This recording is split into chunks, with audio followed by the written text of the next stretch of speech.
எனவே இவ்வளவு சிறப்புகள் நமக்கு கிடைக்கின்றன. எதன் மூலம் என்றால் நாம் நபியின் மீது ஸலவாத்து சொல்வதன் மூலமாக. ஆனால் இதில் நாங்கள் மிக முக்கியமாக எச்சரிக்கையாக இருக்க வேண்டிய ஒரு இடம் இருக்கிறது. அது என்ன என்றால், அதாவது நிறைய இன்று பித்அத்தான வடிவங்கள் ஸலவாத்தில் இருக்கிறது. பித்அத் என்பதை பொறுத்தவரையில் நமக்கு தெரியும், அது அல்லாஹ்வுடைய பொருத்தத்தை பெற்றுத்தரக்கூடியது அல்ல. அது அல்லாஹ்வுடைய கோபத்தை தான் என்ன செய்யும், அது பெற்றுத்தரும். அல்லாஹ்வுடைய வெறுப்பை தான் பெற்றுத்தரும்.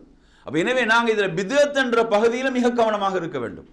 பித்அத் என்ற பகுதிக்குள் சென்று விடக்கூடாது. இந்த பித்அத் என்ற பகுதியை நாங்கள் பார்க்கின்ற போது சில ஸலவாத்துகள் இருக்கிறது. அந்த ஸலவாத்துடைய முறையே பித்அத் ஆகும். நபி அவங்க கற்றுத்தந்த முறை அல்ல.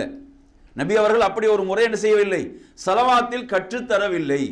உதாரணமாக நீங்கள் பார்க்கலாம், சில புத்தகங்கள் எழுதி வைத்திருக்கிறார்கள்.